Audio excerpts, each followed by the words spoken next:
Hello dear children, this is Mahesh Kumar and you are here with me on your own YouTube channel, that is Zenipex Education.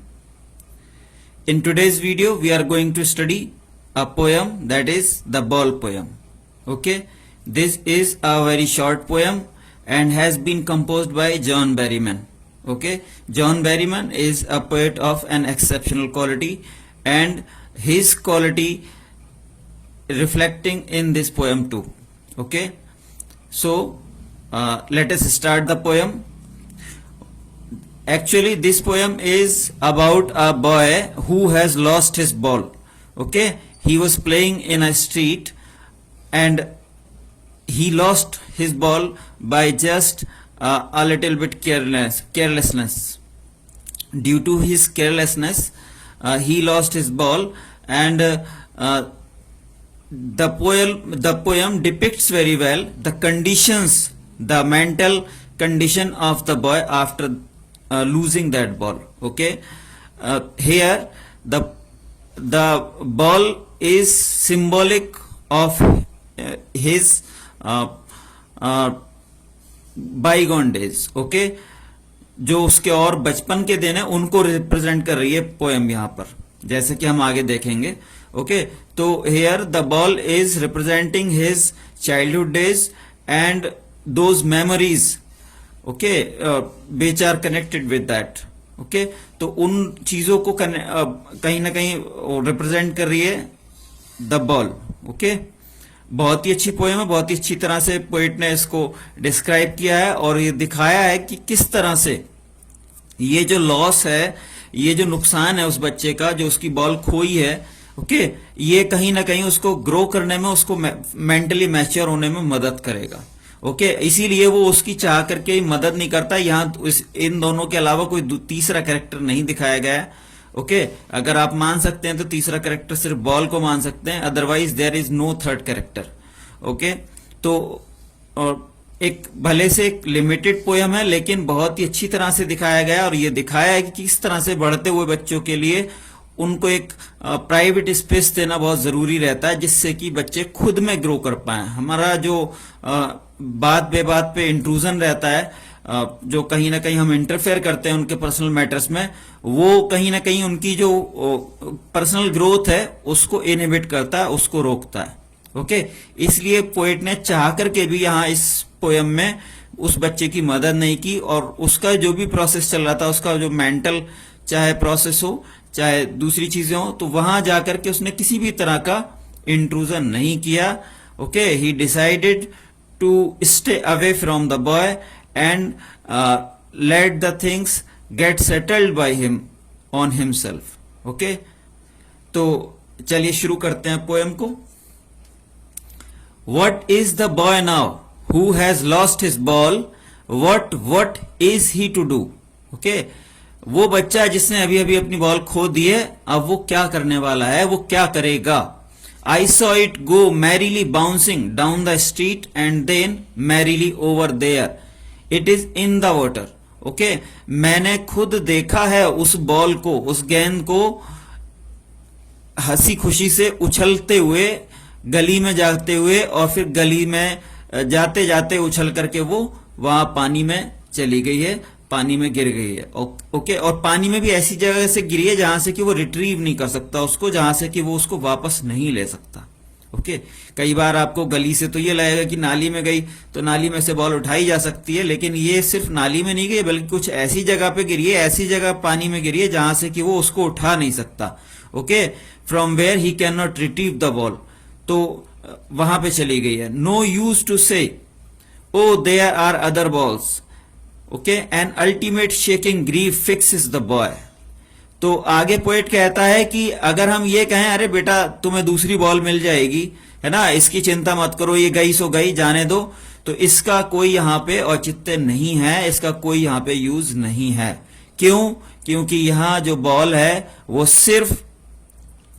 वो जो ball है वो सिर्फ ball को represent नहीं कर रही बल्कि उसके बचपन को रिप्रेजेंट कर रही है. तो आप फिजिकली अगर सिर्फ बॉल तक की बात होती तो आप उसको दूसरी बॉल ला करके दे सकते थे. ओके, लेकिन इस बॉल के साथ उसकी बहुत सारी यादें जुड़ी हुई हैं, बहुत सारे एक्सपीरियंसेस जुड़े हुए हैं. Okay, which are going to be missed by the boy. Okay, therefore the ball is irreplaceable, है ना, उस बॉल की जगह कोई नहीं ले सकता। आप नई बॉल तो ला करके दे सकते हैं, लेकिन एकदम से इस बॉल के साथ जो उसकी यादें जुड़ी हुई थी, जो एक्सपीरियंसेस जुड़े हुए थे, हो सकता है उसको किसी ने वो बॉल गिफ्ट की हो, है ना, तो वो सारी चीजें आप कहां से लेकर के आओगे। तो यही कहना चाह रहा है पोएट कि there are certain things which can not be replaced by anything else. Okay, हो सकता है कई बार आपको कुछ चीजें इजी लगे, है ना, लेकिन हमारी लाइफ में ऐसी बहुत सारी चीजें होती हैं जो कि इररिप्लेसेबल होती हैं, जिन्हें हम किसी दूसरी चीज के साथ रिप्लेस नहीं कर सकते सिर्फ। ओके, तो इसीलिए हमें चीजों को ज्यादा सीरियसली लेना चाहिए। जो मैसेज जिस चीज को वो नहीं कह रहा है, वो चीज यहां पे ये है कि अक्सर आपकी एज में बच्चे थोड़े से केयरलेस होते हैं, थोड़े से हम कह सकते हैं आई डोंट केयर वाली जो सोच है वो रखते हैं। ओके, तो वो चीज नहीं होनी चाहिए, because there are certain things which can not be replaced by anything else. Okay, बहुत सारी ऐसी चीजें हैं जो कि आप दूसरी चीजों से रिप्लेस नहीं कर सकते, इसलिए चीजों को बहुत सीरियसली लेना चाहिए। जैसे इस बच्चे ने कहीं ना कहीं लापरवाही जरूर की है उसने। ओके, जब उसे पता था यहाँ पे ऐसी कंडीशंस हैं, तो वहां पे उसको इस तरह से बॉल नहीं खेलनी चाहिए थी। ओके, तो इसीलिए एक हम कह सकते हैं कवर्ट मैसेज है यहाँ पे, एक छुपा हुआ या इनडायरेक्ट मैसेज है कि बच्चों take things more seriously. Okay, because there are certain losses which can not be amended. कुछ ऐसे नुकसान हो जाते हैं जो कि जिनकी भरपाई आप नहीं कर सकते, तो पहले से चीजों को सीरियसली लो तो ज्यादा बेटर है। N ultimate shaking grief fixes the boy, है ना, और जो वो दुख है उस बॉल को खोने का, उससे वो बच्चा एकदम जड़ सा हो गया है, बिल्कुल एकदम एक जगह फिक्स सा हो गया है। ओके, उसकी बॉडी मूव नहीं कर रही है, वो बस सोच में खोया हुआ है।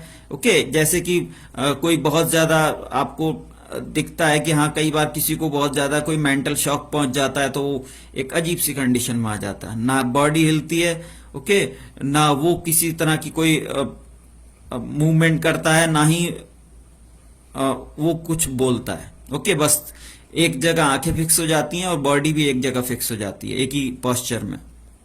तो वैसी कंडीशन उस बॉय की हो गई है बॉल को खोने की वजह से। As he stands rigid trembling starting down all his young days into the harbour where his ball went.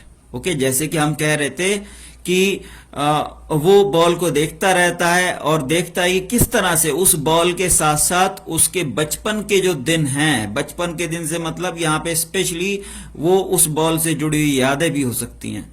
Okay, वो सारे के सारे पानी में चले गए हैं। इट मींस जैसे कि बॉल वापस नहीं आ सकती, वैसे ही वो उसके अनुभव जो हैं, वो चीजें जो पीछे चली गई हैं, वो भी वापस नहीं आ सकते। ओके, तो हमें कोई भी चीज लाइटली नहीं लेनी चाहिए, ना ही किसी भी तरह की लापरवाही बरतनी चाहिए। ओके, हर एक चीज को प्रॉपर वैल्यू देनी चाहिए और उसकी पूरी केयर रखनी चाहिए। I would not intrude on him. Okay, poet आगे कहता है कि वो जो भी सोच रहा है उसको सोचने दीजिए, मैं उसको चाह करके भी वहां पे इंटरफेयर नहीं करूंगा। जो भी उसका मेंटल प्रोसेस चल रहा है उसको चलने दूंगा। Okay, I am not going to interfere in his mental process और एनी काइंड। ओके, किसी भी तरह से मैं उसको इंटरफेयर नहीं करने जा रहा हूं। A dime another ball is worthless. अगर मैं कहूं कि ले बेटा एक डाइम ले ले, dime is a coin of 10 cents, specially in North America. North America का एक सिक्का होता है जिसकी वैल्यू 10 सेंट होती है, that is called dime. Okay, तो पोएट आगे कह रहा है कि अगर मैं चाहूं तो इसको एक डाइम दे सकता हूं जिसमें अच्छी सी एक दूसरी बॉल मिल जाएगी।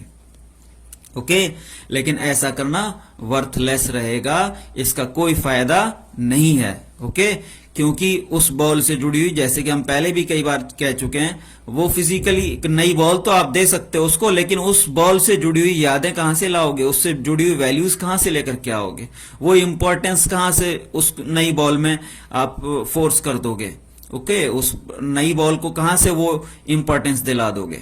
Now he senses first responsibility in a world of possessions, है ना। तो यहां पे अब पोएट कह रहा है, जो वो बोलना चाह रहा था वो उसने यहां कहा है कि आखिरकार यहां इस बच्चे को जिम्मेदारी का एहसास हुआ होगा ओके, कि जो हमारे इस दुनिया में जो भी हमारे पोजेशंस हैं, हमें उनको बड़े ख्याल से रखना चाहिए, बड़ी जिम्मेदारी से रखना चाहिए, है ना। He senses first responsibility in a world of possessions.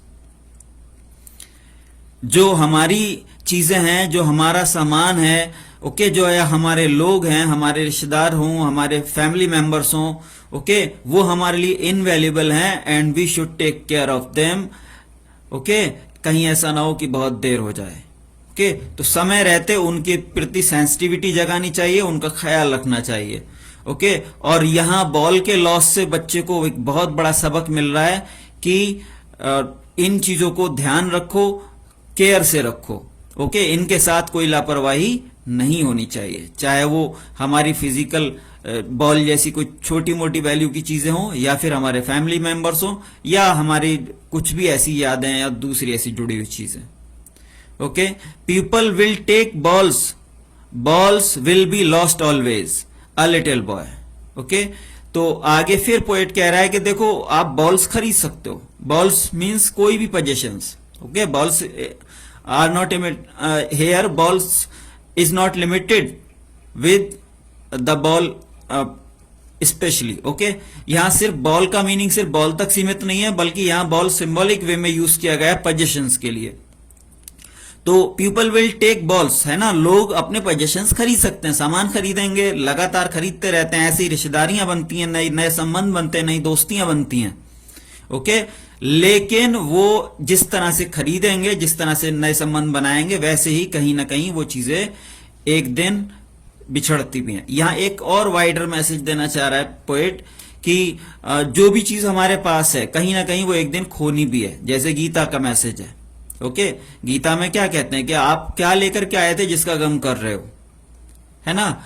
जो कुछ है यहां मिला है, जो कुछ है जो मिला है वो खत्म भी होगा, है ना। जो चीज बनी है दुनिया में वो खत्म भी जरूर होनी है, एक ना एक दिन एंड होना है। तो कई बार जैसे कि लोग कुछ अपने अपनों के जाने से, है ना, या कुछ और दूसरी चीजों से ज्यादा ही दुखी हो जाते हैं और कई बार अपनी जिंदगी को भी खराब करने लगते हैं, या एक जो बैलेंस होना चाहिए उसको खो देते हैं, ओवरवेमिंग हो जाते हैं। वो ग्रीफ, वो दुख उन पे हावी हो जाता है, उनके कॉन्शियंस पे हावी हो जाता है बुरी तरह से, एंड इट स्ट्रक्स देम और knocks them off the balance. Okay, तो उस चीज के लिए यहाँ टीचिंग है एक तरह से कि नहीं, आपको थोड़ा इतना कंट्रोल करना चाहिए। आपको ऐसे छोटे मोटे नुकसान जब लगेंगे तो आपको अपने आप को संभालना आएगा, है ना, क्योंकि सच्चाई है, जो चीज मिली है, जो चीज आई है, वो चीज खत्म भी होनी है। ओके, तो ये दुख परेशानियां तो लगी रहेंगी, आना जाना तो चीजों का लगा रहेगा। आप भी इनके प्रति एक बैलेंस्ड आउटलुक डेवलप करो, है ना, और किसी भी चीज से बहुत ज्यादा दुखी मत हो, little boy. And no one buys a ball back, है ना, और कोई भी दूसरा आपको बॉल वापस खरीद के नहीं दे सकता। वही चीज, बॉल से मतलब यहां फिर से बॉल तक नहीं है, बल्कि वो जो चीजें हैं, वो जो एक्सपीरियंसेस हैं। मनी इज एक्सटर्नल, मनी की तो कोई वैल्यू ही नहीं है यहाँ पे, है ना। यहाँ मनी जो है, जैसे कि आपको कई बार लगता है, देखिए यहाँ फिर से डबल शिक्षा है आपके लिए कि कई बार आप मनी को बहुत ज्यादा ही वैल्यू देने लगते हो, है ना। तो वैसा भी नहीं है, सब कुछ पैसा नहीं होता, पैसा बहुत जरूरी है, but money is not everything. Okay, बहुत जरूरी है लेकिन सब कुछ पैसा नहीं है। He is learning well behind his desperate eyes the epistemology of loss, how to stand up, knowing what every man must one day know and most know many days how to stand up, है ना। तो आखिरकार ये ball के खोने से ही सही, लेकिन बच्चा अपनी जिंदगी का एक बहुत ही इंपॉर्टेंट लेसन सीख रहा है, एक बहुत ही इंपॉर्टेंट सबक सीख रहा है। और वो क्या है, वो ये कि कैसे अपने दुखों को पार पाया जाता है, कैसे अपने दुखों को कंट्रोल किया जाता है ना, और हर हाल में आगे बढ़ा जाता है। We cannot be limited or we cannot be overwhelmed. We cannot actually, हम असल में किसी भी दुख से या पर किसी भी परेशानी से इतने ज्यादा ऑफ द बैलेंस हो जाएं, ये हम अफोर्ड नहीं कर सकते। Okay, we can not afford to be overwhelmed by anything और एनी लॉस। ओके, हमें उनको रिकवर करना ही करना है, हमें वापस अपना मेंटल बैलेंस हासिल करना ही करना है, और चीजों को छोड़ करके आगे बढ़ना है ना। Knowing what every man must one day know, है ना। तो वो बच्चा वही सीख रहा है जो हर एक व्यक्ति को एक दिन सीखना ही पड़ता है। तो जितनी जल्दी वो भले से एक छोटी सी बॉल के नुकसान से ही सीख ले, ये एक तरह से भले से इस समय बच्चे को ज्यादा बड़ा नुकसान लग रहा हो वो, लेकिन वो ये नुकसान कोई बहुत बड़ा नुकसान नहीं है ना, बल्कि वो एक छोटे से नुकसान से एक बहुत बड़ा सबक सीख रहा है जिंदगी का। Okay, and most know many days how to stand up.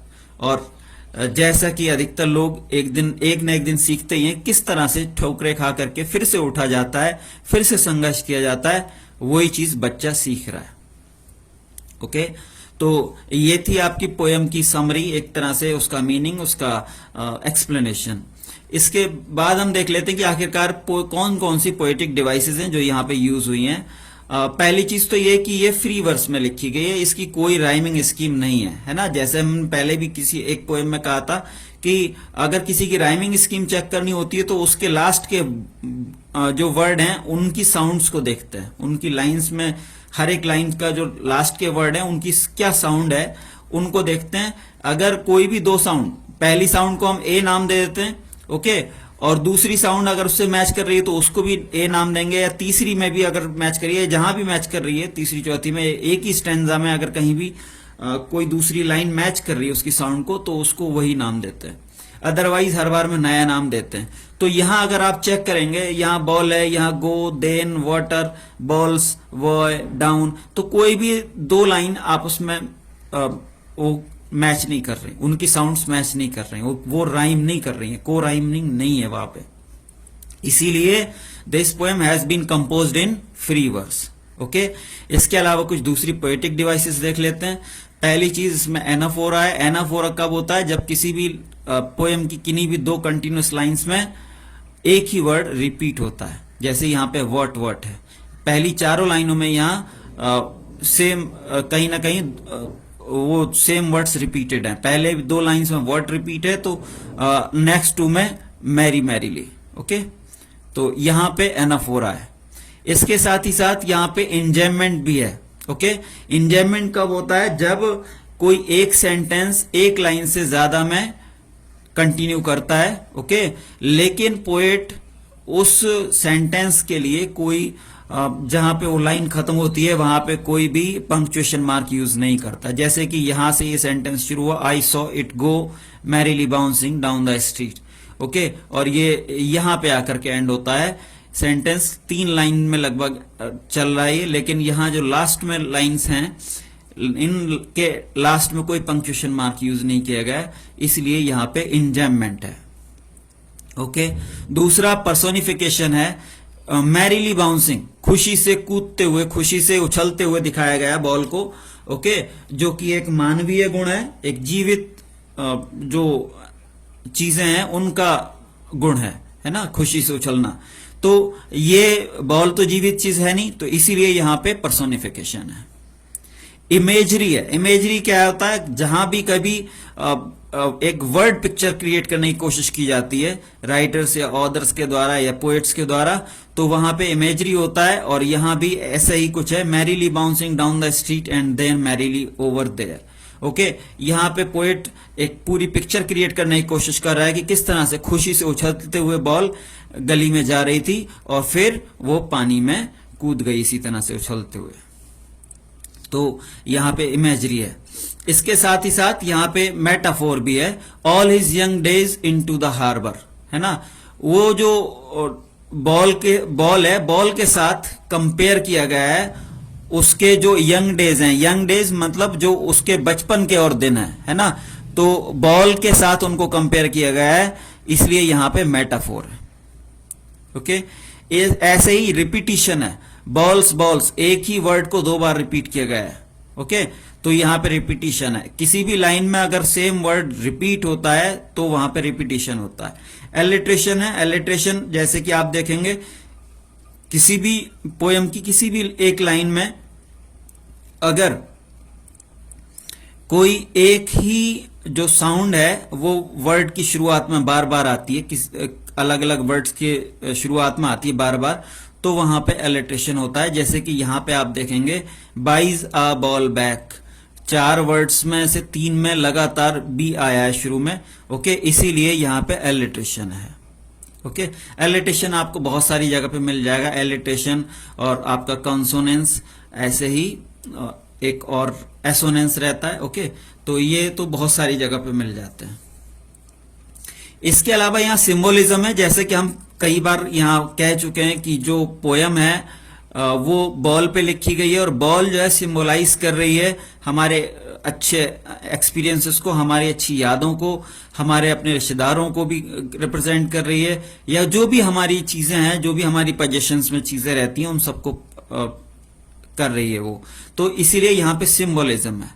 Okay, apostrophe है। एपोस्ट्रोफी कहाँ होगा? जब आप किसी को आवाज देने की जैसी बात करते हो, या हम कह सकते हैं डायरेक्ट संबोधन करते हो, है ना, हिंदी में अगर कहें तो ऐसे यहाँ पे ओ से साउंड आती है इसकी generally, O there are other balls, है ना। हम उसको बच्चे को एक तरह से आवाज दे कह रहे हैं कि अरे बेटा क्यों चिंता कर रहे हो, है ना, बहुत सारी बॉल्स हैं, आपकी ये बॉल खो गई, कोई बात नहीं, हम दूसरी बॉल दिला देंगे। ओके, तो ओ से जहां भी कभी इस तरह से कोई पार्ट ऑफ सेंटेंस या सेंटेंस बनता है तो वहां पे अपोस्ट्रोफी रहता है। ओके, इसके साथ ही साथ यहाँ पे ट्रांसफर्ड एपिथेट है। ट्रांसफर्ड एपिथेट बहुत ही इंटरेस्टिंग फिगर ऑफ स्पीच रहता है। ओके, और यहाँ पे डेस्परेट आइज में है ट्रांसफर्ड एपिथेट, है ना। ट्रांसफर्ड एपिथेट कब होता है? जब कोई किसी दूसरी चीज की, किसी दूसरी ह्यूमन बीइंग लगा लीजिए, या कोई भी दूसरी ऐसी चीज उसका कि उनका गुण होता है कोई, और वो हम किसी दूसरे में आरोपित कर देते हैं, उसको किसी दूसरे पे ट्रांसफर कर देते हैं। ओके, तो वहां पे ट्रांसफर्ड एपिथेट रहता है। जैसे कि यहाँ डेस्परेट आइज, आंखें दिखाई गई हैं बहुत ही दुखी परेशान, है ना। तो दुखी परेशान आंखें थोड़ी ना होंगी, वो इंसान दुखी परेशान होता है। तो आइज यहाँ पे यूज किया गया है बॉय के लिए, है ना। तो डेस्परेट बॉय की जगह डेस्परेट आइज यूज किया है उसने। ओके, इसलिए यहाँ पे ट्रांसफर्ड एपिथेट है। So that was all about the poem. Hope you would find it helpful, and if it is so, don't forget to like and subscribe our channel. Okay, see you in the next video. Till then, keep learning, keep growing.